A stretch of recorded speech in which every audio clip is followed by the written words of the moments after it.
It's another Raw video from your favorite YouTube scout, Draft Raw Authentic, and today we're going to talk about the top safeties of the 2019 NFL Draft. And this will be a two-part series, so be aware that there will be a part 2 to this video. In the two videos, we're going to talk about a combined at least 13 guys.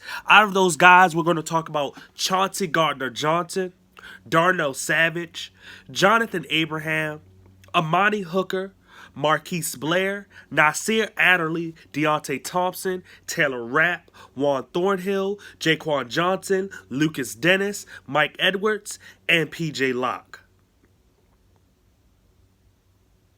So without further ado, let's just get straight into it. And you know what? I'm going to just start off with just kind of naming off who I think are the top guys of this draft. My number one guy in this draft has to go to Juan Thornhill. He is the one guy that is a tweener between a free safety and a strong safety. Not to say that he's the only guy that can play both, but I think that he plays both positions very, very well. To me, getting into the NFL, Juan Thornhill will probably be a straight-up free safety.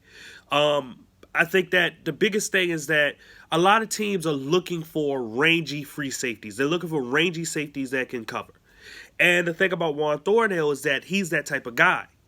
If you have a guy like last year, you have Minkah Fitzpatrick. He was a player that could play free safety, strong safety, even being a nickel corner. But getting into the NFL, because he has the coverage abilities to be a free safety, it was better of just putting him out there like that. It's always easier to draft and evaluate a strong safety than it is for free safety.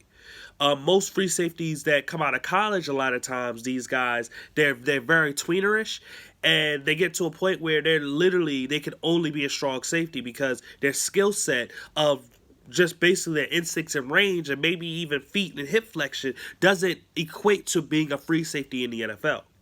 But I can tell you Juan Thornhill will be that type of guy.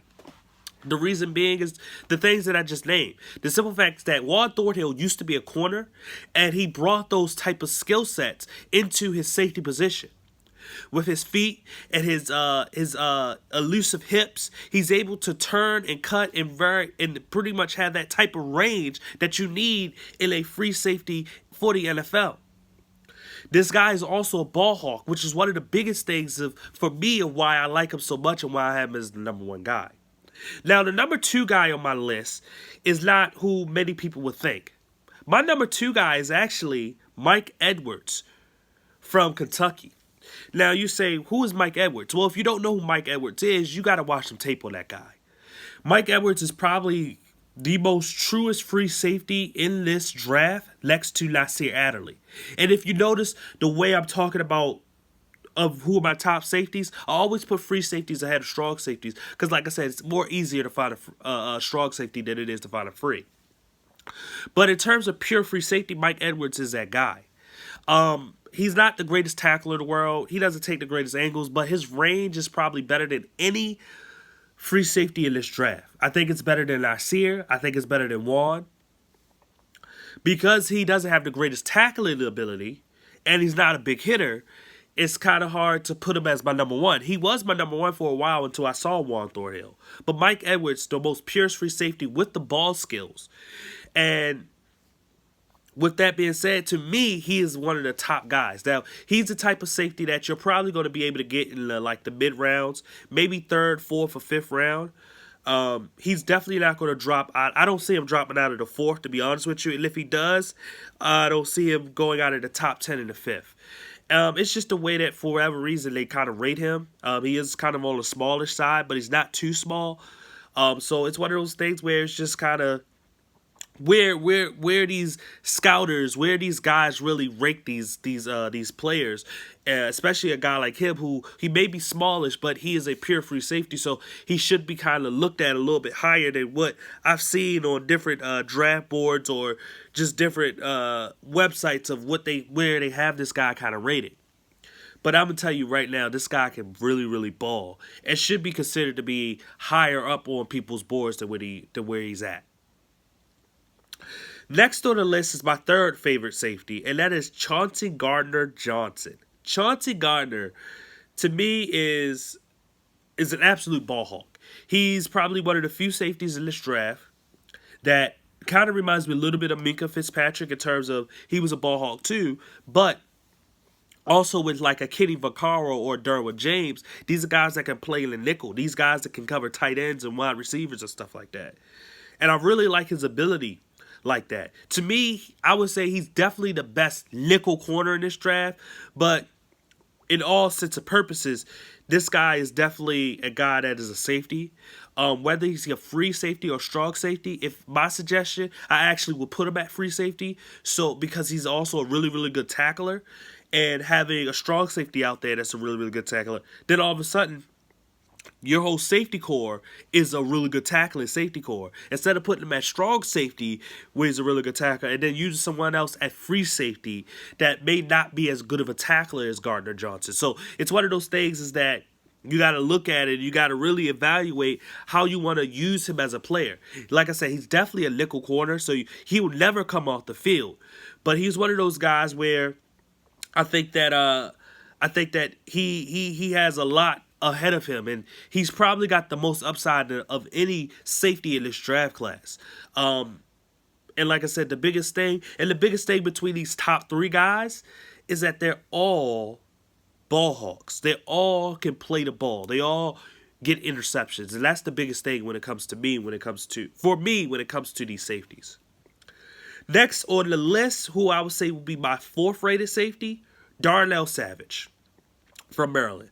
Aggressive, solid tackler, can play man and nickel. Another guy who could also play in the nickel. And he's been a steady football player his whole career. He's been a pretty good aggressive ball hawking type of guy.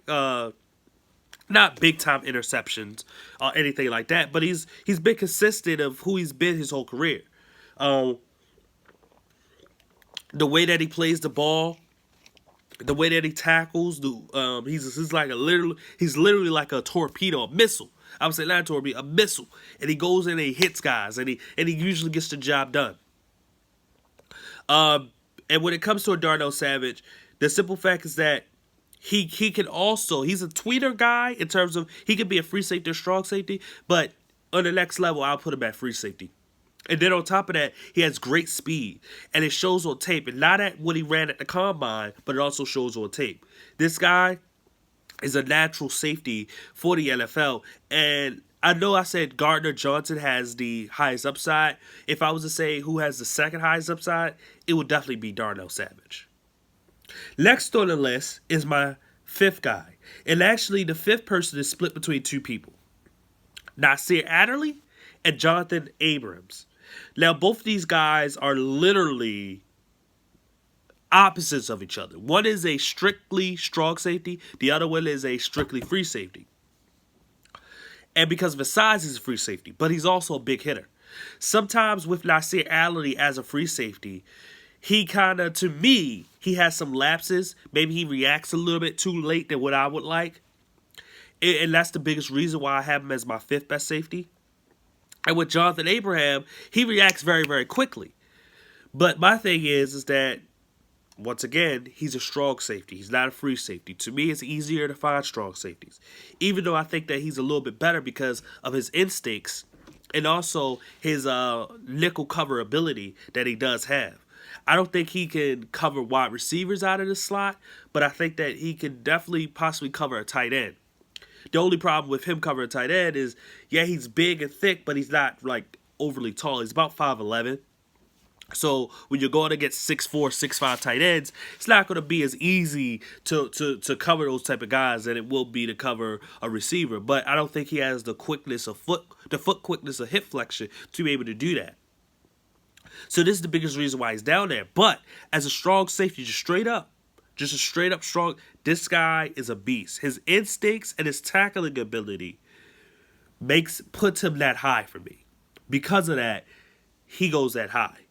And his instincts kind of outweigh those other things. And with Nasir Adderley, the thing that outweighs him is his natural aggressiveness, his big hitting ability, big playability, and ball hawking skills that really put him above some of the other guys that are on my list as the top safeties of the draft. Nasir Adderley, a lot of people love him, and a lot of people actually have him as the number one safety. I'm here to tell you that I don't think he will be the number one safety, but I do think he'll be a pretty good solid safety within the NFL. So anyway, that was part one of the top safeties of the 2019 draft. Check out part two. I will put it in the description link. Please check out part two, where I'll talk about some of the other guys on this list, like Amani Hooker and P.J. Locke and Marquise Blair and Deontay Thompson and Taylor Rapp and Jaquan Johnson and Lucas Dennis. Please check out that video. I appreciate anybody that's watching. Once again, this is Draft for Authentic. Goodbye.